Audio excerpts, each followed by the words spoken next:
4절까지 공독해 드리겠습니다. 로마서 1장 1절에서 4절입니다.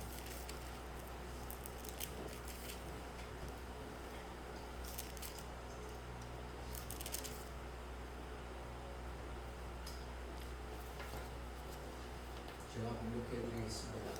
예수 그리스도의 종 바울은 사도로 부르심을 받아 하나님의 복음을 위하여 택정함을 입었으니 이 복음은 하나님이 선지자들로 말미암아 그의 아들에 관하여 성경에 미리 약속하신 것이라. 이 아들로 말하면 육신으로는 다윗의 혈통에서 나셨고 성결의 영으로는 죽은 가운데서 부활하여 능력으로 하나님의 아들로 인정되셨으니 우리 주 예수 그리스도시니라. 아멘. 아멘. 이제 이번 주는 부활 설교 세 번째 시간입니다. 첫 번째 또 부활에 대해서 우리 예수님께서 생명의 부활과 사망의 부활, 심판의 부활이 있다고 얘기하셨고, 두 번째는 이제 예수님께서 부활을 직접 전하셨다 그렇게 이야기를 제가 드렸고, 그리고 사도들도 예수님의 부활을 증거했다 이렇게 얘기했습니다. 오늘 세 번째 시간에는 바울이 예수님의 부활을 어떻게 증거했는지 그것을 좀 성경 말씀을 통해서 살펴보려고 합니다. 바울은 여러분도 아시는 바와 같이 제일 처음부터 예수님 믿는 사람이 아니었습니다. 그 사람은 엄격한 유대인이었어요. 그래서 율법학자 가말리엘이라는 유명한 율법학자 랍비의 그 문화에서 율법을 배웠던 아주 똑똑하고 이렇게 전도가 유망하고 그리고 멋진 청년이었습니다. 그는 하나님에 대한 열심이 가득한 사람이었어요. 그래서 스데반 집사님이 이렇게 예수님께서 하나님의 우편에 서서 계신다는 것을 이렇게 이야기하고 그럴 때에 사람들이 스데반을 돌로 치자고 그렇게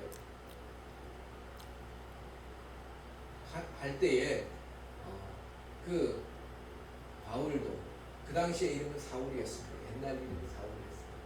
그 사울도 거기에 그래 돌로 치자 이렇게 해서 가편 투표를 했던 그런 사람이고, 자기 동료들이 돌을 던져가지고 스데반 집사님을 죽일 때에 그 사람들의 친구들의 옷을 맡아가지고 이렇게 있었던 그런 사람입니다. 그리고 크리스찬들을 박해하는 사람이었어요.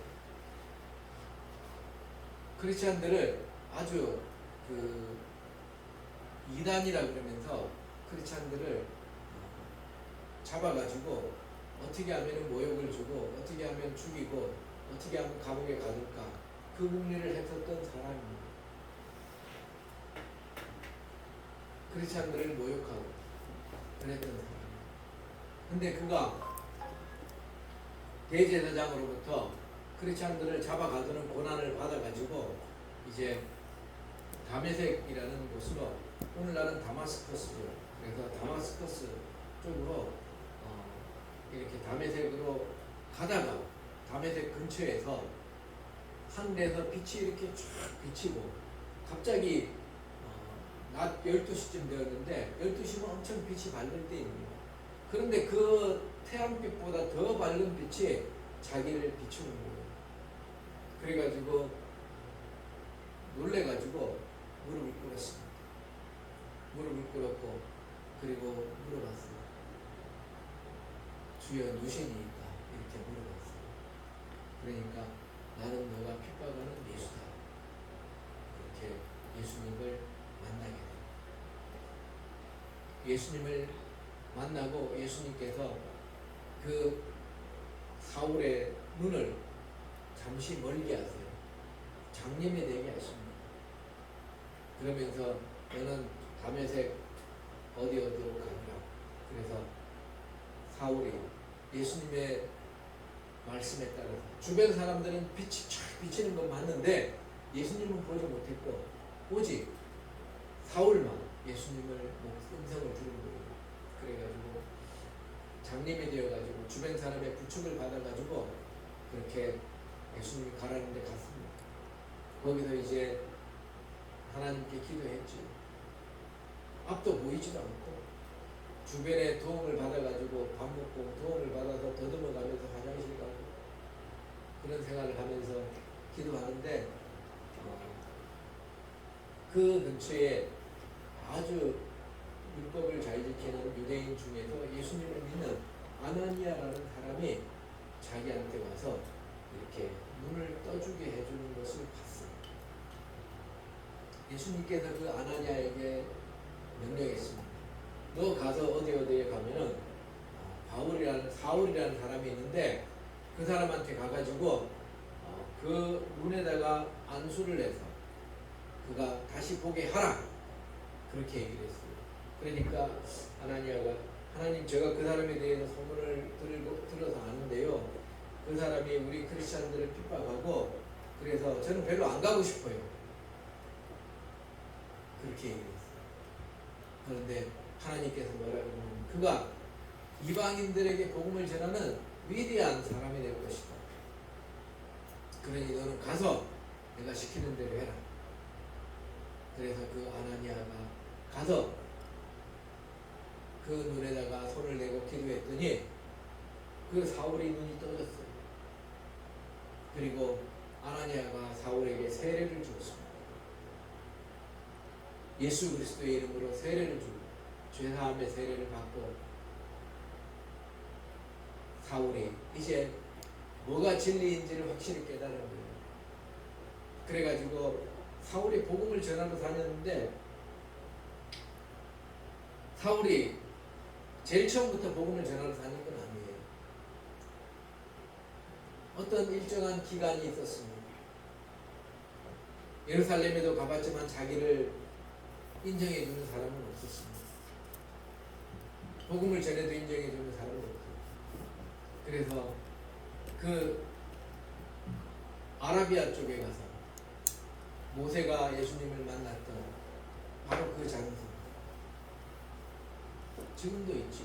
그래서 그 장소로 가서 이제 한 3년쯤 있었어요. 다시 이제 돌아와서 자기 고향 다소, 자기 고향이 다소입니다. 다소는 이집 그 터키가 이렇게 튀어나와 있으면 터키 요쪽 되는 곳에 다소라는 도시가 있어요. 어릴 때 부모님이 군인들 텐트를 만들고 그걸로 직업을 삼아서 돈을 벌었던 사람입니다. 그래서 그쪽에 가서 자기 직업을, 텐트 만드는 직업을 그대로 하면서 먹고 살고 있었어요. 그런데 이제 하나님의 복음이 그 터키가 이렇게 있으면 터키 밑에 여기 구브로라는 섬이 있습니다. 지금도 섬이 있어요. 큰 섬이 있습니다. 여기에서 사도들이 가서 복음을 전했고 여기에 있던 사람들이 이렇게 예수님을 믿어서 다시 육지 쪽에 보면은 안디옥이라는 곳이 있습니다. 시리아 쪽에 안디옥이라는 곳에서 거기서 이제 헬라인들에게 복음을 전했어요. 지금도 시리아에는 크리스천들이 꽤 많이 있습니다. 근데 여러분도 아시다시피 시리아가 내전이 일어나가지고 거기에서 그 아주 악독한 이슬람 극단주의자들, 테러범자들이 또 많이 크리스천들을 죽이고 그래가지고 크리스천들 도망가고 하여튼 지금 거기는 굉장히 안 좋은 지역입니다. 우리나라에서 여행 금지가 된 지역이에요. 시리아. 하여튼 그 시리아입니다. 그 시리아에 이렇게 안디옥이라는 곳에 가가지고 헬라인들에게 복음을 전했어요. 그랬더니 이 구브로 사람들이 가서 복음을 전했는데 많은 사람들이 예수님을 믿었습니다. 그래서 그 소식을 예루살렘에서 들었어요. 안디옥에서 크리스천들이 많이 지금 이렇게 생겨서 예수님을 믿고 있다고. 그러니까 그것을 확인하기 위해서 예루살렘에서 사람을 보냅니다. 그 보내는 사람 중에 한 사람 이름이 바나바라는 사람을 보내요. 바나바야, 너는 가서 확인하고 거기에서 너가 도울 일 있으면 도와주도록 해라. 그렇게 사도들의 보냄을 받고 바나바가 이제 안디옥에 가게 됩니다. 몇 사람과 함께 가서 이제 안디옥에서 진짜로 그런 일이 있고, 그리고 안디옥에서 이제 혹시 복음에서 부족한 것, 하나님 말씀에서 부족한 것들을 알려주기도 하고. 그런데 이 바나바가 사울의 소식을 자기가 가르쳐 주는데 사람들이 너무 많으니까 교사가 한 명 더 있었으면 좋겠는 거예요. 그래서 수송을 하다 보니까 사울이라는 그 사람이 아주 똑똑하고 그리고 성경 지식도 많은데 그 사람을 자기보다 더 지식이 많은 사람이에요. 그래서 그 사람을 데리고 와야 되겠다 해가지고 안디옥에서 이렇게 터키가 있으면은 안디옥이 여기고 다소가 여기니까 여기까지 가가지고 다소에 가서 사울한테 가서 이제 이 안디옥에 성도님들이 많은데 여기에 가르칠 교사가 부족하니까 당신 나하고 같이 가서 성도들을 가르치는 일을 같이 합시다. 그렇게 해가지고 사울을 데리고 안디옥에 오게 됩니다. 그래서 안디옥에서 많은 성도들을 바나바와 함께 교육을 하고 가르치고 그랬어요. 거기에 유명한 5명의 교사가 있었습니다. 제가 이름을 다 기억할 수 없지만은 바나바와 그리고 그 사울과 그리고 헤로드 왕의 동생이었던 마나엘과 하여튼 또 시므온 또 한 명 더 있는데 이렇게 5명이 유명한 교사가 있었어요. 그래서 그 교사들이 이제 성도들을 가르치고 그렇게 신앙생활을 하고 있는데 어느 날 하나님께서 성령께서 바나바와 사울을 따로 세워가지고 그 2명을 하나님 말씀을 전파하러 선교를 보내라고 하나님께서 지시를 하셨어요. 그래서 사람들이 금식하면서 그 2 사람을 안수기도에서 선교를 하고 복음을 전하려고 바나바와 그리고 사울을 보냅니다. 그래서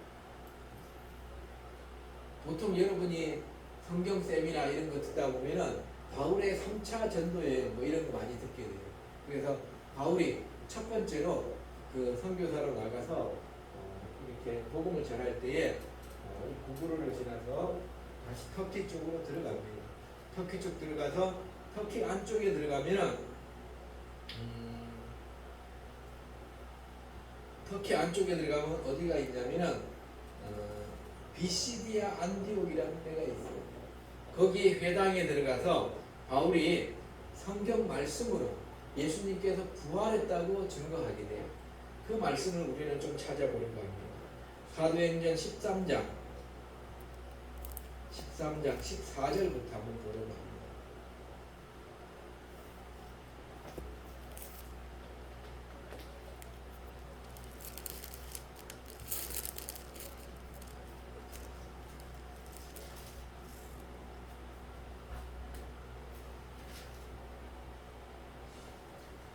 저희는 버가로부터 지나 비시디아 안디옥에 이르러 안식일에 회당에 들어가 앉으니라.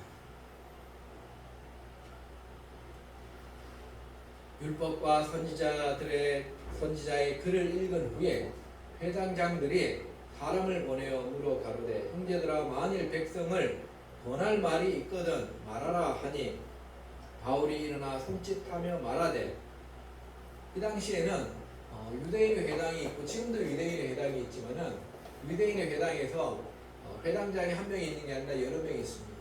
그래서 회당장이 있고 회당장이 하나님 말씀을 읽어요.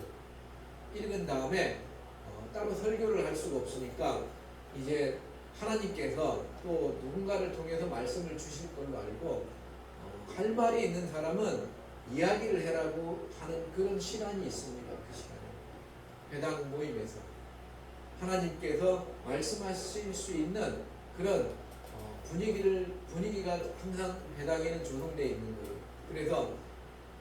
그리고 하나님으로부터 할 말이 있는 사람 나와서 유식하고 무식하고를 떠나서 그 사람이 하나님 말씀을 읽고 그 하나님 말씀에 대해서 이야기를 하는 그런 시간이 있습니다. 그렇게 할 수 있어요. 그래서 회당장이 이제 안식일에 바울 사도가 그 바나바와 함께 유대인 회당에 들어가서 그러니까 예배에 참석한 거죠. 예배에 참석해서 한 다음에 회당장이 이렇게 항상 얘기를 해요. 형제들아, 만일 백성을 권할 말이 있거든 누구든지 얘기를 해라. 그랬더니 바울이 일어났습니다. 바울이 일어나서 제가 할 말이 있습니다. 그러면서 이야기를 하는 내용이에요. 예수님께서 부활했다는 말을 전달하고 싶어요. 이스라엘 사람들아, 사람들과 및 하나님을 경외하는 사람들아 들으라. 이 이스라엘 백성의 하나님이 우리 조상들을 택하시고 애굽 땅에서 나그네 된 그 백성을 높여서 큰 권능으로 인도하여 내사 광야에서 약 40년간 저의 소행을 참으시고 가나안 땅 7 족속을 멸하사 그 땅을 기업으로 주시고 약 450년간 그 후에 선지자 사무엘까지 사사를 주셨더니 그 후에 저희가 왕을 구하거늘 하나님이 베냐민 지파 사람 기스의 아들 사울을 40년간 주셨다가 패하시고 다윗을 왕으로 세우시고 증거하여 가라사대 내가 이새의 아들 다윗을 만나니 내 마음에 합한 사람이라 내 뜻을 다 이루게 하리라 하시더니 그는 다윗은 하나님의 뜻을 행할 것이다. 이런 말입니다. 하나님이 약속하신 대로 이 사람의 씨에서 이스라엘을 위하여 구주를 세우셨으니 곧 예수라. 다 알고 있어요. 메시아는 다윗의 자손으로 온다는 것. 하나님이 약속하신 대로 이 사람의 씨에서 이스라엘을 위하여 구주를 세우셨으니 곧 예수라. 바로 메시아가 예수님이라고 이야기를 딱 여기서 해주는 것입니다. 이게 중요한 거죠. 이스라엘 사람들은 메시아를 기다리고 있었어요. 이스라엘 사람들은 지금도 메시아를 기다립니다. 무식하게. 예수님께서 메시아이심을 믿지 않기 때문에. 그 당시에도 메시아를 기다렸어요. 로마의 치하에 있었기 때문에 메시아가 와서 자기들을 이 로마의 치하에서 구원을 해주고 강력한 이스라엘 백성을, 이스라엘 국가를 이루기를 소망하고 있었기 때문에 메시아를 기다리고 있었습니다. 근데 메시아가 누구냐? 이스라엘을 위하여 구주를 세우셨으니 곧 예수님께서 메시아다라고 얘기를 해주는 거예요. 이스라엘 사람들은 충격을 받았을 것입니다.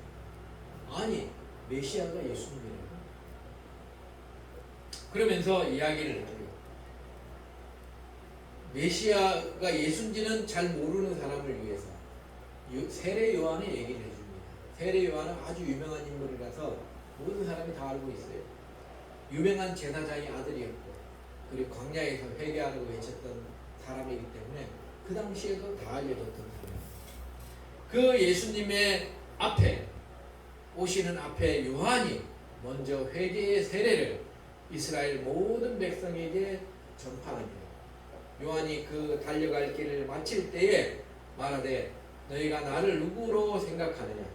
나는 그리스도가 아니라 메시아가 아니라 내 뒤에 오시는 이가 있으니 나는 그의 발에 신발끈을 풀기도 감당치 못하리라 하였으니 형제들 아브라함의 후예와 너희 중 하나님을 경외하는 사람들아 이 구원의 말씀을 하나님이 우리에게 보내셨다. 이 구원의 말씀이 바로 예수 그리스도십니다. 하나님의 말씀이 육신이 되어서 이 땅에 오신 분이 바로 예수 그리스도세요. 예수님은 하나님의 말씀으로 존재하셨습니다. 그가 하나님께서 원하시면 언제든지 육신을 가지고 이 땅에 오셔서 하나님의 뜻을 전달했어요. 구약시대에도 그렇게 하였습니다. 구약시대에 그렇게 했을 때에 사람들이 그를 하나님이라고 했습니다. 신약시대에는 하나님의 말씀으로 이 땅에 여인의 몸에서 잉태하게 하셔서 아기 예수님으로 오셨어요. 왜 그렇게 했냐? 우리의 죄를 대신하셔서 죽으시기 위해서. 하나님은 죽으실 수가 없잖아요. 그래서 100% 인간의 몸으로 오셔서 우리의 죄를 대신해서 죽으시기 위해서.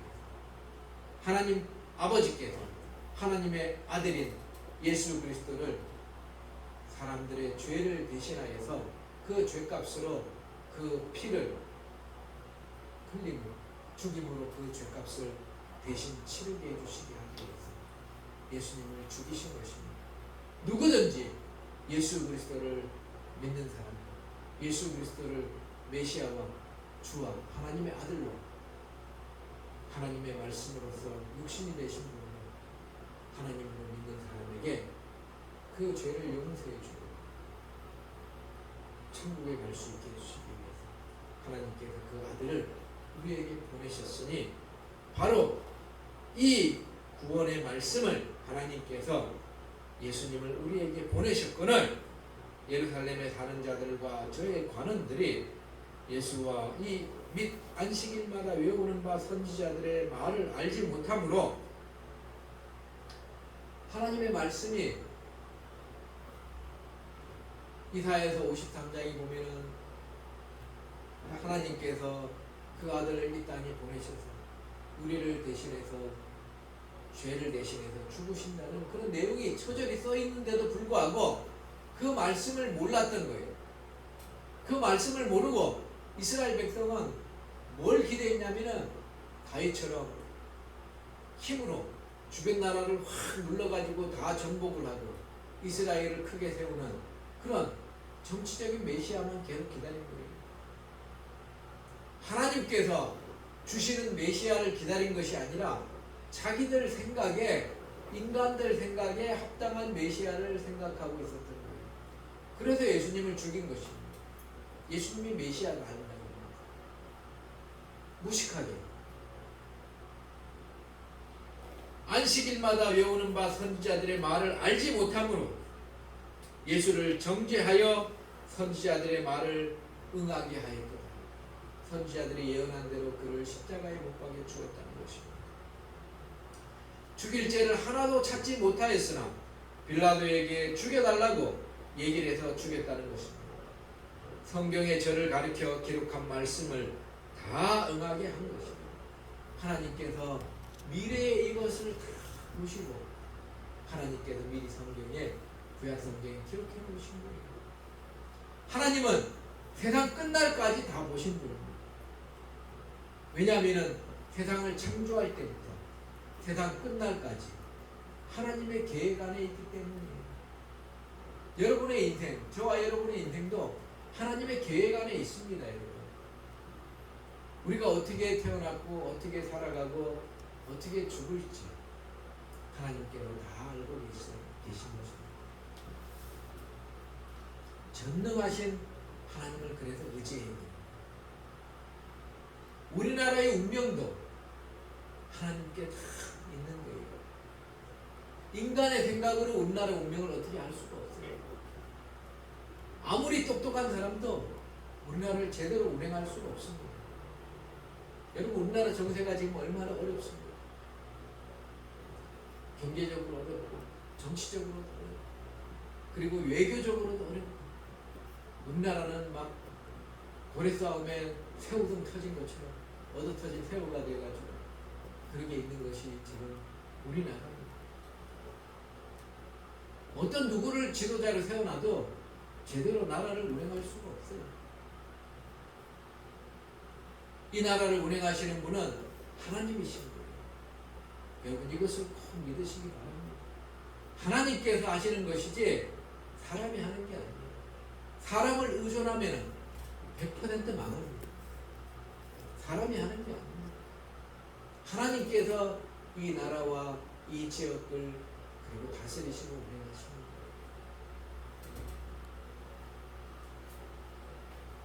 하나님을 믿지 않는 사람들은 뭐 외교를 잘하면은 미국하고 잘 되고 외교를 잘하면은 중국하고 잘 되고 외교를 잘하면은 뭐 북한하고 잘 되고 외교를 잘하면 그렇게 얘기를 하지만은 아무리 외교를 잘한다고 해서 이게 될 리가 없어요. 오직 하나님을 의지해야 되는 것입니다.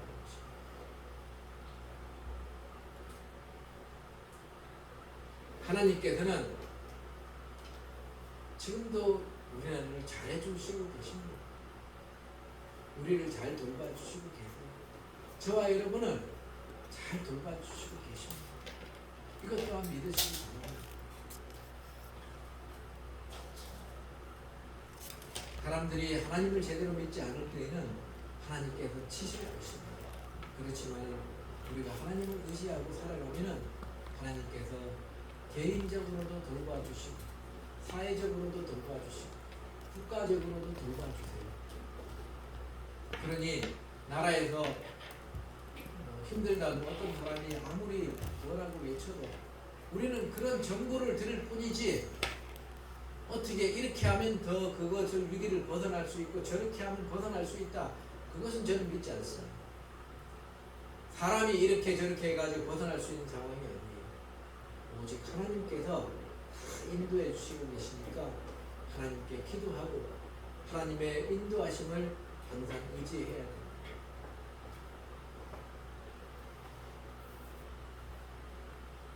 그리고 하나님께서 주신 이 규칙을 또한 잘 지켜야 됩니다.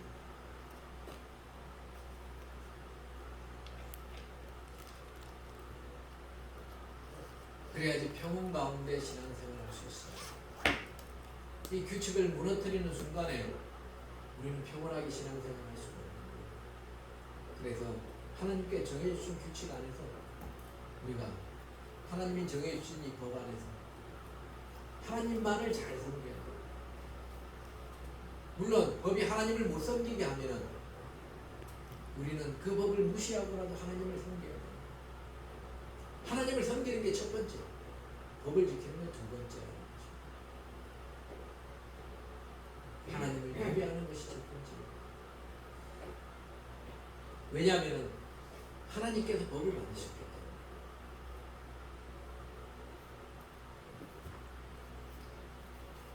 하여튼 성경에 저를 가르쳐 기록한 말씀을 다 응하게 한 것이라 하나님께서 전지전능하시다 이 말씀입니다. 후에 나무에서 내려다가 무덤에 두었으나 하나님이 죽은 자 가운데서 저를 살리신대요. 하나님이 예수 그리스도를 살리셨어요. 우리의 죄사함뿐만 아니라 우리의 영생을 위해서 살리신 것입니다. 예수님께서 다시 살아나신 것처럼 우리도 죽으면 다시 살아난다고 예수님께서 말씀하시잖아요. 예수님께서 부활하신 다음에 제자들 가운데서 서서 죽음을 두려워하시는 거예요. 너네들도 죽으면 죽어도 다시 살아날 것이다. 내가 살려주겠다. 예수님께서 이렇게 말씀하시는 거예요. 내가 너희들을 살려줄 거야. 두려워하지 마. 죽어도 다시 살아나는데 뭐가 두렵습니까? 아무도 두렵지 않죠. 인터넷으로 또는 예전부터 게임을 할 때 게임에서 보면은 죽었다가 부활하는 게 있어요. 죽었다가 부활하는 거 있으면은 게임하는 게 부담스럽지 않습니다. 왜냐면 죽었다가 또 다시 다시 처음부터 또 하든 어느 시점부터 다시 하든 부활하니까 엄청난 센 적하고 싸우러 나가죠. 나가가지고 디아블로는 악마입니다. 악마하고 막 싸우다가 탁 죽어요. 아 죽었구나. 근데 다시 또 살아요. 또 싸우러 가잖아요. 여러분, 우리 인생도 죽어도 예수님께서 부활시켜 주신다. 그래서 두려워하지 말고 복음을 전하라고 해서 사도들이 그래서 두려워하지 않고 복음을 전한 거예요. 목숨을 내놓고 복음을 전한 것입니다. 왜 목숨을 내놔야 되냐? 복음을 전하면은 죽이기 때문에 그래요. 그 당시 왕이 헤롯이라는 왕이 있었는데 헤롯 대왕의 아들 헤롯이에요. 이 헤롯이 유대인들의 보니까 예수님 믿는 사람을 유대인들이 핍박하거든요. 사도들 중에서 한 명, 요한의 동생 야고보를 죽였습니다. 그리고 베드로를 잡아다 감옥에 가뒀어요. 또 죽이려고. 그런데 베드로를 지키는 사람이 몇 명이냐면 16명이 베드로를 지켰어요. 4명이서 조를 짜가지고 4명씩 돌아가면서 감옥에 있는 베드로를 지켰어요. 베드로는 쇠사실에 몸이 매여가지고 이렇게 쇠사실에 매여가지고 발하고 손하고 이렇게 매여가지고 감옥에서 양옆에는 병사 2명이 자기를 지키고 도망갈 수도 없어요. 그렇게 처형만 기다리고 있는데 밤중에 천사가 나타났어요. 천사가 나타나서 자고 있는 베드로의 옆구리를 발로 치고 일어나. 베드로야 너는 일어나. 보니까 손에 묶였던 쇠사슬이 풀렸어요. 그리고 옥문을 지나서 나가고 나를 따라오라고 베드로가 따라갔습니다. 따라가서 옥문을 통과하고 문이 열려가지고 성문까지 병행의 문까지 다 통과해서 밖으로 나갔어요. 그러자 천사가 사라졌습니다. 베드로는 내가 꿈꾸는 건가? 근데 천사가 사라진 다음에 생각해 보니까 꿈이 아니에요. 현실이란 말이에요. 그래서 놀래가지고 하나님께서 죽을 나를 또 살려주시는 그러면서 자기가 감옥에 잡혀가는 것을 생각하면서 교회 성도님들이 마가의 집에서 모여서 기도하고 있었습니다. 그 집을 찾아갔어요. 문을 두드리니까 어떤 여자 종이 나와서 누구냐 그러니까 베드로라 그러니까 그것을 안에 전달하니까 안에 있는 성도들이 베드로가 감옥에 있는데 어떻게 나올 수가 있냐. 너가 베드로의 천사를 본 게 아닙니다. 아니라고. 진짜 음성을 들었다. 가서 보니까 베드로가 그들에게 피해를 줄까봐 다른 데 가게 됩니다. 하여튼 이 베드로도 하나님께서 죽어도 살려주시는데 살아있을 때도 천사를 시켜가지고 극적으로 살려주시는 것을 보고 예수님을 더 열심히 전하게 됩니다. 그런 상황에서 바울도 복음을 전하게 됩니다.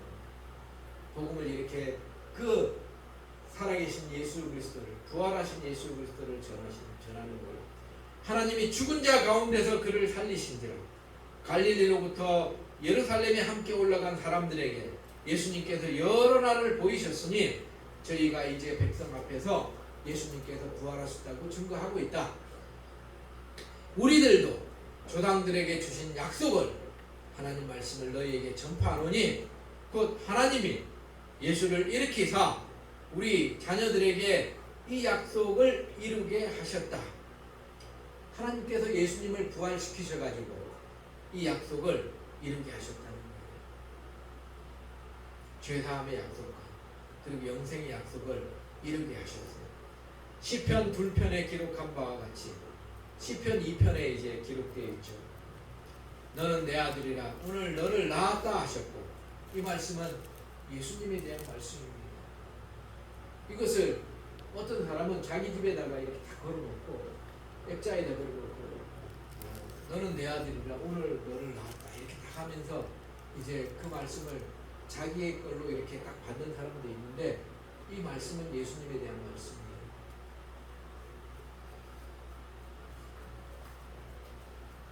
너는 내 아들이라 오늘 너를 낳았다 하셨고 또 하나님께서 죽은 자 가운데서 저를 일으키사 다시 썩음을 당하지 않게 하실 것을 가르쳐서 말씀하시기를 내가 다윗의 거룩하고 미쁜 은사를 너에게 주리라.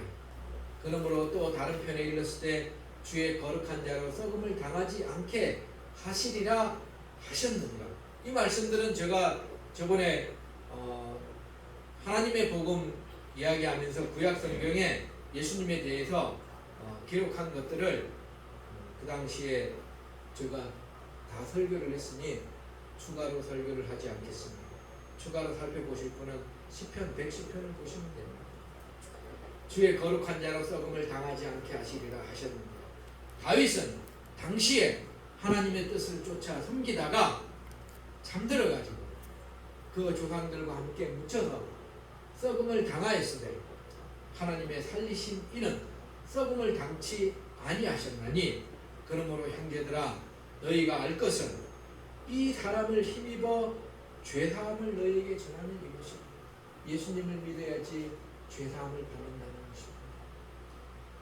그것은 이사야서 53장에 적혀 있습니다. 또 모세의 율법으로 너희가 의롭다 하심을 얻지 못하던 모든 일에도 이 사람을 힘입어서 믿는 자마다 의롭다 하심을 얻는 이것이요. 율법을 지켜서 천국에 가는 것이 아니라 이제는 예수 그리스도를 믿어서 믿는 자마다 천국에 간다고 이 바울 사도가 이야기를 언제 했어요? 지금으로부터 2000년 전에 얘기를 한 것입니다. 그 얘기를 제가 지금 또 하는 거예요. 언제까지 할 것입니까? 주님 오시는 그날까지. 예수님을 믿어서 천국 간다. 이것은 하나님께서 정하신 복음이기 때문에 그 복음이 변질되지 않고 지금 그때부터 지금까지 이어져 오고 있는 거예요. 예수님을 믿어서 천국 간다.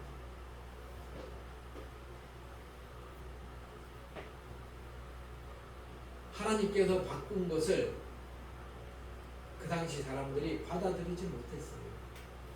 마귀는 그것을 이용해서 복음을 전하지 못하게 했습니다. 하나님 말씀을 전하지 못하게 했습니다. 그래서 마귀는 예수님을 믿어서 천국 갈 수 없고 율법을 지켜야지 천국 간다고 그 당시에 그렇게 이야기를 하면서 예수님 믿던 사람들을 죽인 거예요. 지금도 그렇게 유대인들은 마귀의 속임수에 넘어가서 율법을 지켜야지 천국 간다고 얘기를 합니다. 마귀는 율법을 지켜야지 천국 간다고 하는 것을 또 이슬람 교도들에게 알려줘요. 마호메드라는 사람이 있습니다. 이 사람이 동굴에서 기도하고 있을 때 사단이 가서 그 사람 옆에서 이야기를 해줬다고 해요. 그것을 받아 적은 게 코란입니다. 율법을 지켜서 천국 가는 길을 얘기해 준 거죠. 예수님을 믿어서 천국 가는 길이 아니에요. 또 다른 변종입니다. 유대교의 변종이라고 할 수 있죠. 율법을 지켜서 천국 가는 것. 구약 시대에는 그것이 하나님의 법이었지만, 천국 가는 길이었지만, 신약 시대에는 예수님을 믿어서 천국 가도록 하나님께서 바꿔놓으셨어요. 왜 바꿔놓으셨습니까? 율법을 지켜서 천국 가는 길은 너무 어려운 길이에요. 너무 어려운 길. 여러분 얼마나 어려웠냐면은 여자를 보고 간음하지 말라고 십계명이 적혀 있잖아요. 이쁜 여자를 보고 저 여자를 음욕을 품는 자마다 다 지옥 간다 그랬어요. 어떤 남자가 그것을 지킬 수 있습니까? 아무도 못 지켜요. 율법을 지켜서 천국 가는 것이 그렇게 어려운 거죠. 그렇지만 예수님의 은혜로 천국 가는 것은 하나님께서 정하신 거예요. 하나님께서 정하신 것이죠. 거짓말하면 지옥 간다. 여러분 그것을 어떻게 다 지킬 수 있습니까?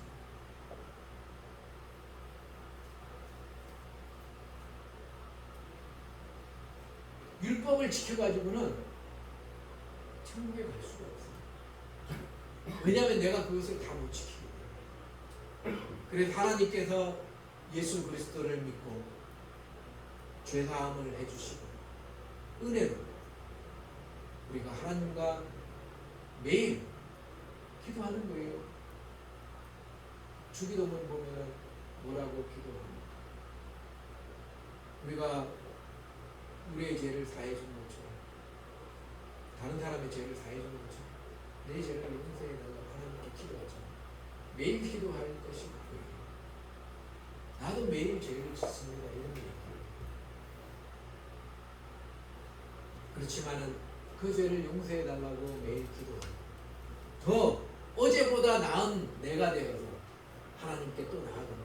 비록 어제보다 더 낫지 못하고 망가진 저지만 하나님 저를 불쌍히 여기시고 저를 또 고쳐주시고 저를 조금 더 나은 사람이 되어서 하나님의 자녀로서 더 멋진 인생을 살 수 있게 하나님 도와주시고 저희 죄를 용서해 주시고 인도해 달라고 기도하는 거죠.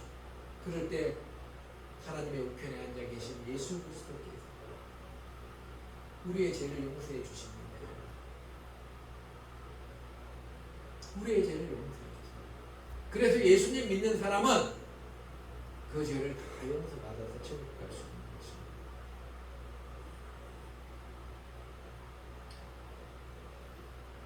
바울이 첫 번째 전도 여행에서 이렇게 비스디아 안디옥에서 유대인의 회당에서 성경 말씀으로 예수님께서 부활하셨다는 것을 전하는 것을 여러분이 말씀을 통해서 들었습니다. 다음 시간에 또 한 번 더 해야 될 것 같아요. 바울이 예수님의 부활을 또 어떻게 또 전했는지 여러분에게 또 전달해 드리겠습니다. 기도하시겠습니다. 하나님 아버지 감사합니다. 오늘도 사랑하여 주시고 은혜를 베풀어 주셔서 참으로 감사합니다. 주 예수 그리스도의 은혜로 천국 갈 수 있는 길을 열어주시고 예수 그리스도를 믿으며 하나님께 나아갈 수 있는 길도 열어주시고 하나님께 기도할 수 있는 은혜를 허락하여 주신 것을 생각할 때 참으로 감사합니다. 비록 부족하고 연약하고 무질하지만 주님 저희들을 불쌍히 여기시고 항상 이끄시고 인도하여 주시옵소서. 감사드리며 영광 받으실 예수 그리스도 이름으로 기도드립니다. 아멘. 다 같이